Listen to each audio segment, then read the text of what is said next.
Come closer. The shadows have missed you, and tonight they have a new story to tell. Welcome to Scary Stories After Dark.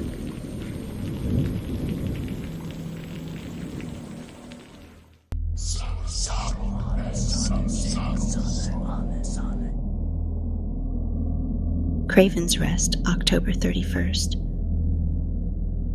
Kraven's Rest liked its Halloween loud. Porches burned orange, fake webs snagged on the wind. Kids skimmed the sidewalks in masks and capes, candy bags thudding their knees like second hearts. But halfway down Ash Spire Lane, the noise thinned, as if sound itself didn't want to disturb the old house at number 13.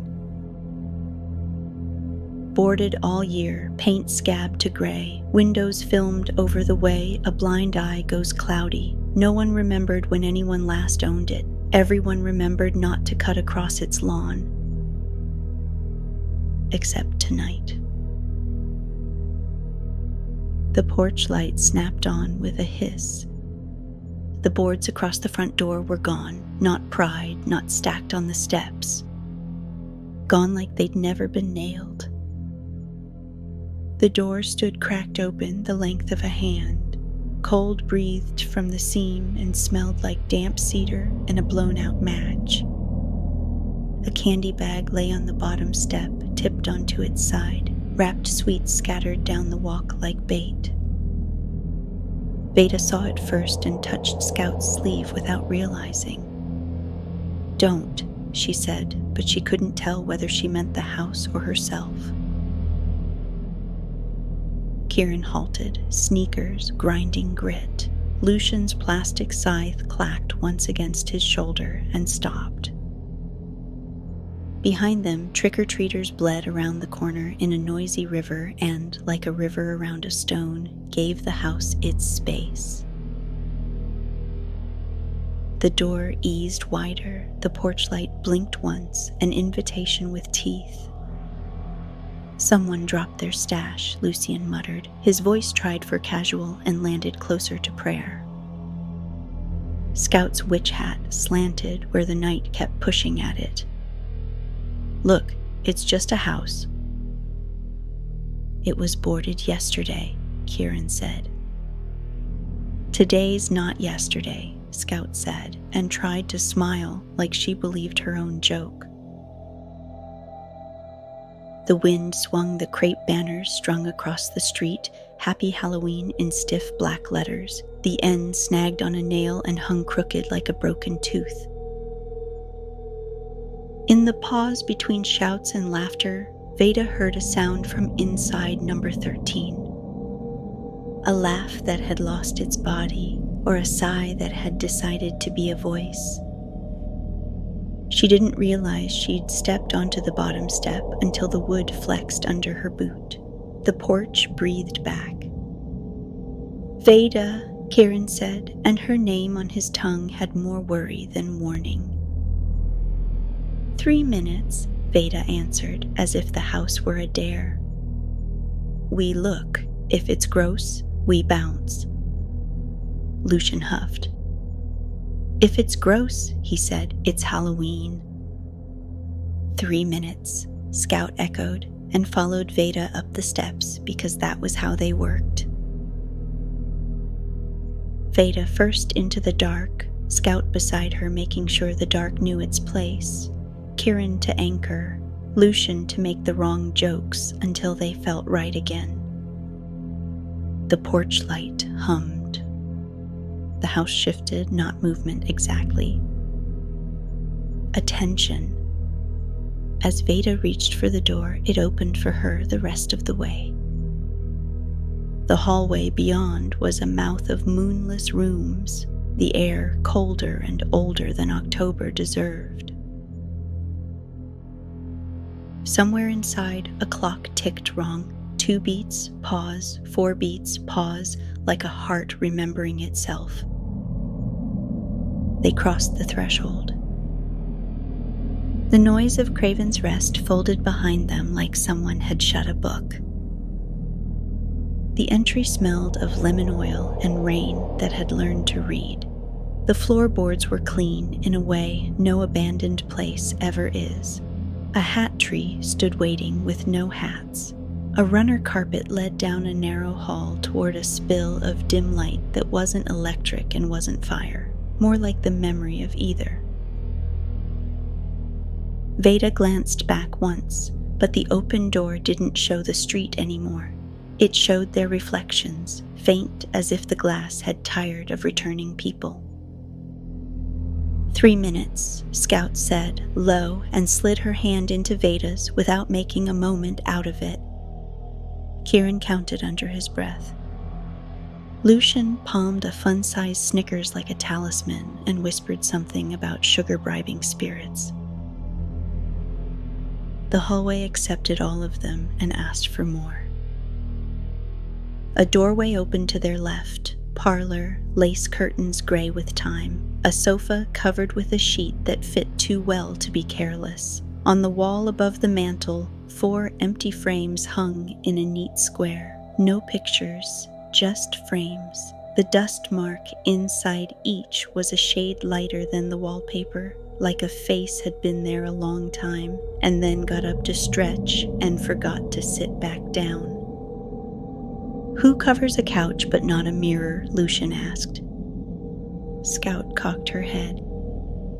"They didn't want to see themselves," she said, and the way she said it made Veda want to step between her and the wall. Kieran peered down the hall. "What's the light?" They followed the runner to a room at the back where the house's breath came from. The kitchen. A bulb hung over the table on a cloth-wrapped cord. Not on. Still, there was a glow, a hush made visible, the exact color of a candle that hasn't decided to live yet. The table set itself for 4. Plates white as a good shirt, napkins folded with more care than most people owe the dead. 4 spoons, 4 forks, 4 knives, whose blades caught no light because there was almost none to catch. Names sat under the plates in neat shore pencil. Veda, Scout Kieran, Lucian. Lucian said a word that didn't help and then said softer, "Okay, no thank you." Scout's hand tightened on Veda's. Kieran exhaled the way you do when a roller coaster locks. Veda read their names again. Her letters matched her school book, right slant, a little too tall. The pencil hadn't been there a long time. It had only just decided to exist. The clock ticked wrong from somewhere inside the walls. 2 pause, 4 pause, the sense of time lurching with one broken wheel. 3 minutes, Veda said again, and her voice came back thinner from the cabinets.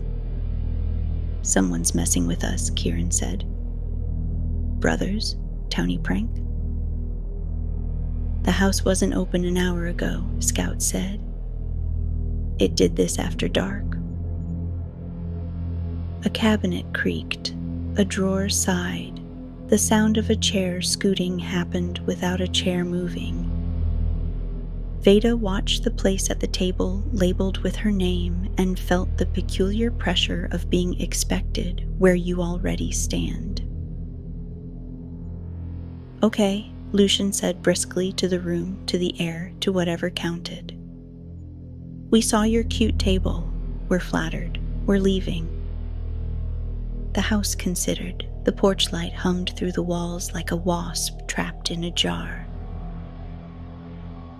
In the hallway, something small dragged across the floor. Soft, soft, soft, like a candy bag pulled by fingers that had forgotten how many they had. Scout's head turned toward the sound. Veda's did too, because that's what heads do when halls make noises. At the front of the house, the door that had been open showed only their reflections once more, and for a breath, Veda saw the strangest thing. The 4 of them standing where they were not standing. In the reflection, they sat at the table and held spoons. They tilted their heads toward something just out of frame. They were talking. She could see it in the shapes of their mouths, but no sound reached. "Don't look," Scout said, but she hadn't looked away either. Kieran set his hand on the back of a chair and left a print in the dust that wasn't there. "We go," he said. "Now." Veda nodded and took a step toward the door. The house smiled, without lips, without face, just the way cold can smile in your bones. The kitchen light that wasn't a light dimmed and then swelled, and their names beneath the plates darkened a shade, as if a little more pencil had been rubbed into the paper by a hand they hadn't seen. 3 minutes, the house breathed, and it was Veda's voice speaking back to them. She didn't remember saying it like that. The parlor's empty frames made the air around them wobble the way heat does on a road. In the far frame, a shape flickered, a smear of a person, or the idea of one, someone facing away, head tipped like they were listening to the kitchen and deciding whether to join in. Lucian's scythe clicked against his shoulder again. What happens if we refuse dinner? The hallway answered with that candy bag scrape closer now. Soft, soft, soft. Scout drew herself tall the way she did around bad dogs. We're not here to eat. We're here to knock and leave. She tugged Veda's hand. Kieran backed toward the entry. Lucian scruffed his sneakers into a ready angle. They moved through the house like a knot of 4 people who'd learned each other's steps long before tonight. When they reached the threshold, the door opened onto the street again. Jack-o'-lantern light spilled in, children's laughter swung through the space like a bell rope. The house exhaled a dry, lemon cedar breath that tried to smell like permission. They stepped onto the porch. The porch light blinked twice, agreeable. Veda's shoulders loosened. Sweat found her spine now that the cold let her. Behind them, in the kitchen they no longer saw, a chair screeched across the floor all at once. The clock in the walls hit 12 wrong beats with no pauses, and then broke into silence like a plate breaking into a drawer. The front door started to swing closed. Veda turned without thinking. Wait. The door paused with half an inch of night left in the seam and an entire house behind it. From the darkness inside, something reached the threshold. A hand. Not a human hand. Not ghastly either. A suggestion of fingers made of shadow and dust motes, of everything that happens in a room when no one's there to see it and the house keeps doing it anyway, settling, breathing, listening to wind. It held out a candy bag. Veda's. She knew it by the way she'd tied the knot too tight and had to bite it to get the fabric to behave. Her name was penciled on the paper tag in that same neat hand. The hand offered. The house waited, polite. Veda took the bag before she knew she'd decided. Thank you, she said, because some responses are older than fear. The hand withdrew. The door closed, not slammed. The porch light hummed once like a satisfied insect. Okay, Lucian said, voice high. That's enough story for me. Kieran touched Veda's elbow. Home? Home, Veda said. Though the word felt like a door she would keep opening in her head tonight, and then again tomorrow, and then again even after the boards reappeared. They stepped off the porch. The street took them back as if nothing had happened, which is what streets always do when houses decide to confess and then change their minds. At the corner, when the noise had swallowed them, Scout leaned close. "What's in the bag?" Veda loosened the knot. Inside lay candy that wasn't from tonight. Wrappers with designs long out of print, a caramel in a twisted wax paper jacket, a tiny chocolate bar with a name she'd only ever seen in old commercials online. And at the bottom, folded twice, a paper place card with Veda written in that same pencil hand, and beneath it 2 words. "Welcome back." The porch light at number 13 clicked off. Somewhere inside, the wrong clock started ticking again. 2 beats, pause, 4, pause. In the reflection of the house's dark window, if you had been the sort of person who watches windows, you might have thought you saw 4 teenagers sitting at a table, talking with their hands like always, their mouths making shapes that could have been laughter. You might have thought you saw a 5th chair pulled a little away from the table, as if waiting for someone whose name the room couldn't hold yet. You might have been wrong. You might not. Veda tied the bag closed again with a careful knot, like you secure a promise.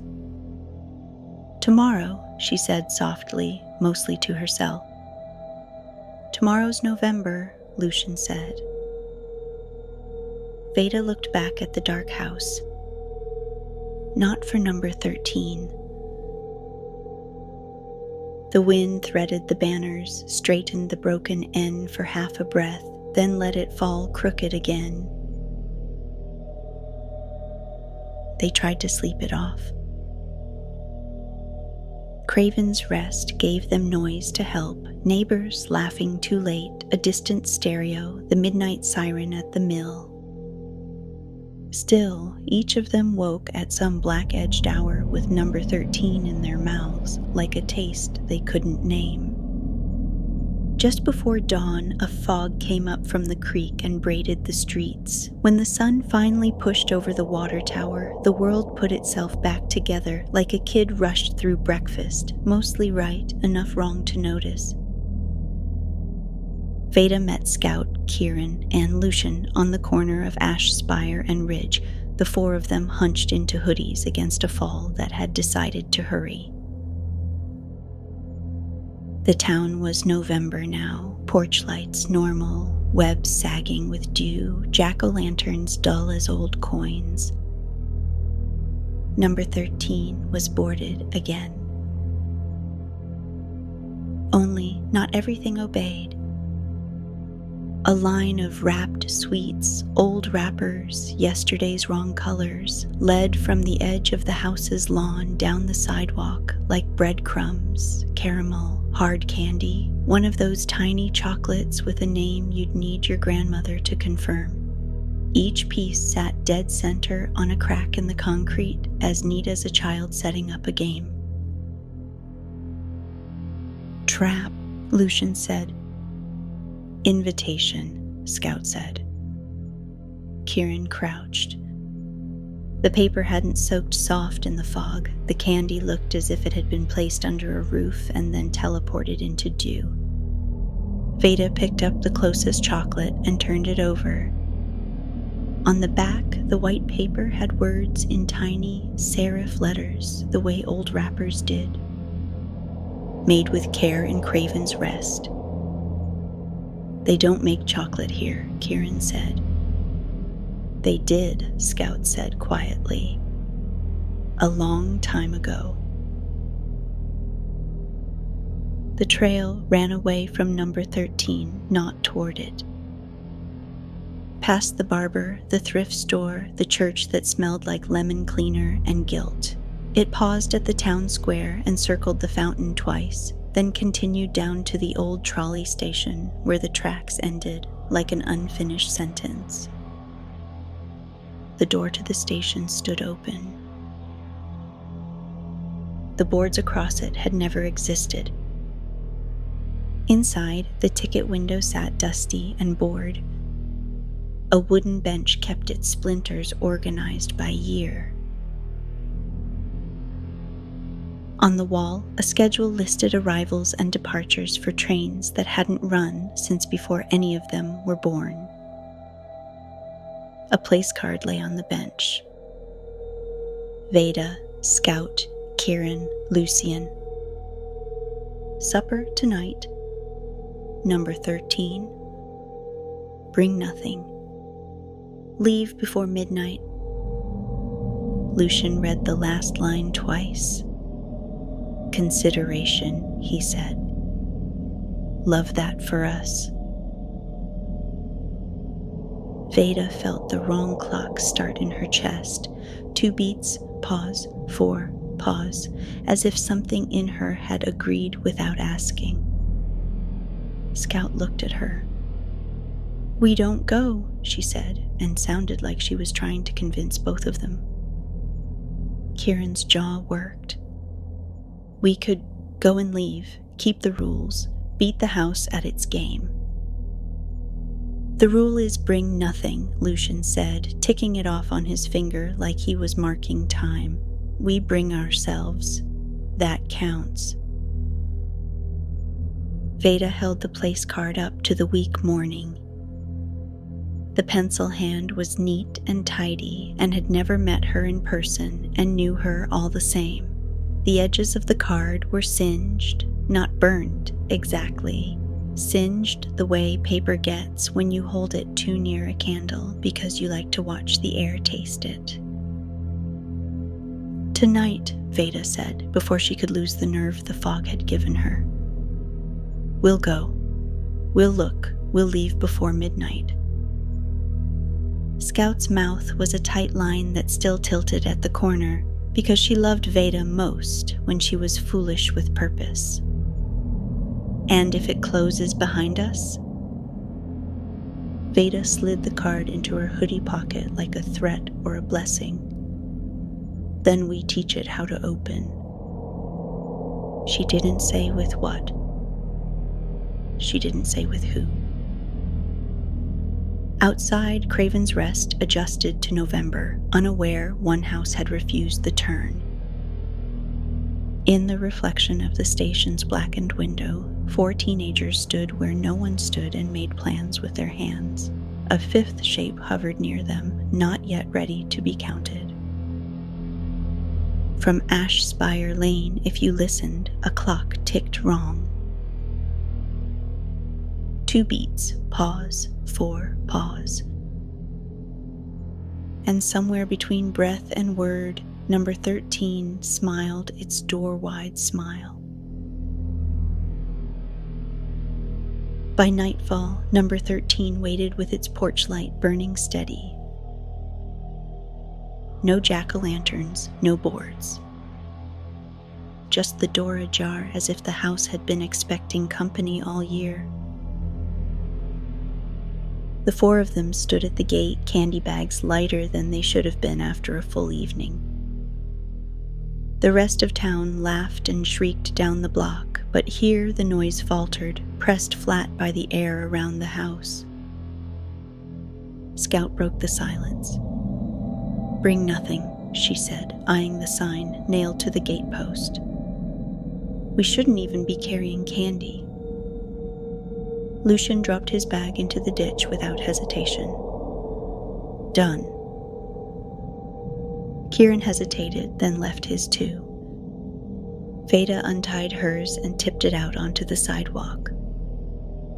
The candies scattered in a neat line as though arranged by invisible fingers. She felt the house watching through its open seam. 3 minutes, Veda murmured, repeating the rule that wasn't theirs. They crossed the threshold together. Inside, the air had shifted. The hallway smelled less of cedar, more of chalk and ink, as though the walls had been taking notes while they were away. The parlor was waiting. This time the sheet had been pulled from the sofa. Dust clung to the fabric, but someone or something had smoothed the cushions. The 4 empty frames over the mantel were no longer empty. Each held a photograph. Not prints, not paintings, photographs with pale borders curling at the edges. 4 teenagers, blurry as if the camera had shuttered. But the faces were theirs. Scout caught mid-smile, Kieran, eyes turned as though listening to a sound outside the picture. Lucian, grin crooked. Veda, standing nearest the frame's edge as though she'd been about to step out of it. The strangest part, they wore the same clothes as tonight. Lucian swore under his breath. He didn't finish. The house ticked its wrong clock. 2 beats. Pause. 4. Pause. Scout tugged Veda's sleeve, pulling her toward the kitchen. The table was set again. 4 plates, 4 place cards, the same neat pencil hand, but the paper had yellowed as though it had been waiting for decades. This time the knives gleamed sharper. "Why us?" Kieran asked. His voice was low, but the cabinets seemed to tilt toward him to listen. "Because we came," Veda said. "Because we said yes without knowing it." The chandelier above them swayed, not from wind. There were no open windows. From expectation. The chair beneath Veda's name scraped back an inch, polite. The house remembered them now, and it wanted them to sit. The 4 of them stood in the kitchen again, air colder, sharper, like it had been sharpened on their bones. The table no longer waited politely. The knives gleamed, wet at the edge as if they'd licked something red in a dream. The place cards remained. Veda, Scout, Kieran, Lucian. But there were others now. Folded tinted names stacked at the far end of the table, pale with dust. Scout brushed a finger across the top one. Her skin came away gray. Annalise. She lifted another. Morrow. Another. DAHL. Names they didn't know, but that belonged to Kraven's Rest, to people who had once crossed this threshold and never crossed back.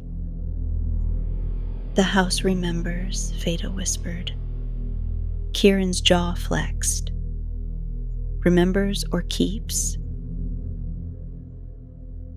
The clock in the wall stuttered its broken rhythm.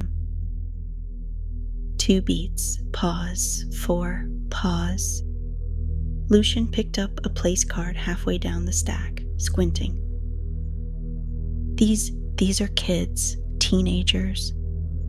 He tossed it down like it had burned him. From way before us. The house breathed lemon oil and cedar, heavy and patient. The chair beneath Veda's name scraped back farther. She looked at her own place card. The pencil had darkened, as though someone had traced it again and again since last night. The edges curled, edges that weren't curled when she first saw it. "Why Halloween?" Scout asked. Her voice cut through the hush like scissors. The wrong clock answered. Because on Halloween, names meant less. Masks took their place. Children knocked on doors and offered false names: pirate, ghost, witch. Houses could collect names like candy, and some houses, older and hungrier than others, learned to keep them. The chandelier swayed overhead. A draft slithered up their ankles, and in the empty frames in the parlor, shapes began to stir, faces leaning into the wallpaper, blurring toward recognition. "They're the ones who sat," Veda said, her mouth dry. Scout caught her hand. "We're not sitting." Kieran picked up one of the old cards and turned it over. On the back, scrawled in pencil that had dug deep into the paper, 3 words clawed themselves into sense. "Don't sign it." The house rattled in its beams, offended. The chandelier jolted, the clock hammered 6 wrong ticks in a row. The chairs pushed out from the table all at once. Veda clutched the warning in her pocket and felt the house waiting, pressing, asking for its due. And for the first time, she understood. Number 13 didn't want their bodies. It wanted their names. The wrong clock in the walls struck 12, not 12 beats, not even in order. Just 12 sounds, jagged and misplaced, filling the kitchen until the windows rattled. The chairs shoved back from the table, waiting. The knives gleamed brighter, hungry. On the table, their place cards pulsed once. Not paper anymore. Almost skin. Their names written dark, deep as blood. From the parlor came a shuffle, the empty frames filling. Faces pressed closer, clearer, mouths working silently as if repeating the same word: sit, sit, sit. Scout gripped Veda's hand so hard the bones ached. "We're not giving it our names." Lucian tried to laugh, but the sound stuck in his throat. "So, what do we do? Sign Mickey Mouse and see if it chokes?" Kieran's eyes narrowed at the pile of old cards. He picked one up, the warning still etched into its back.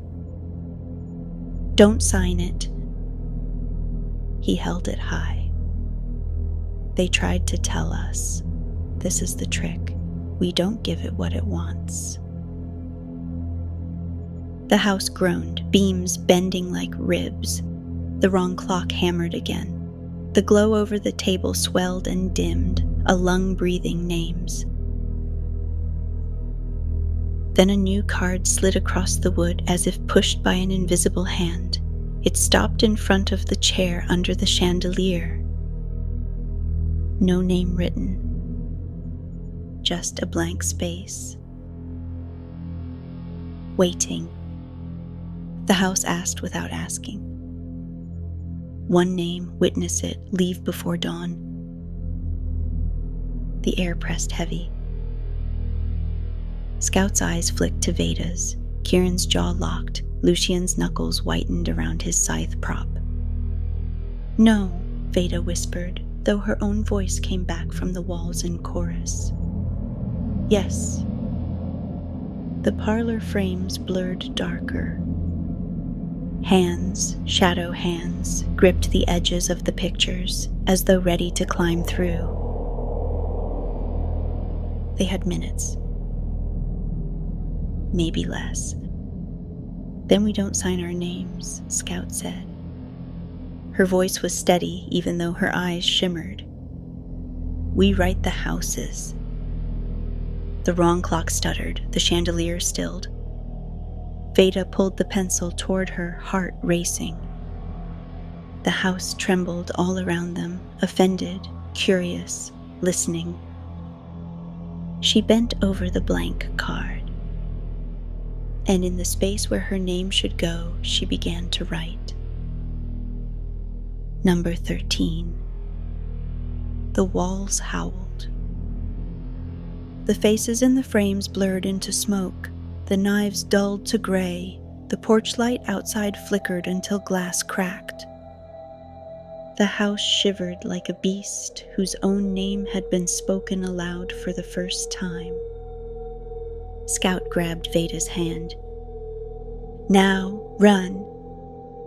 They bolted for the hall, boards groaning beneath them. The wrong clock screamed, time spilling in all directions. The front door slammed once, twice, then flung wide in fury. They tore across the porch into the October night, lungs burning, names still theirs. Behind them, number 13 bellowed with the sound of every door in Kraven's Rest slamming at once. And then it went quiet. The porch light died. The door sealed shut with its boards again, nailed by hands that weren't theirs. Epilogue. By morning, number 13 was silent as ever. Kids biked past, neighbors swept leaves. No one mentioned candy trails or supper tables. But if you pressed your ear to the wood, you might hear a clock ticking wrong, still waiting, still counting, still angry that its name had been written down. That night, Veda untied her candy bag and found another card folded at the bottom. Blank. Waiting. The porch light at number 13 blinked once in the dark, though no one was there to see it.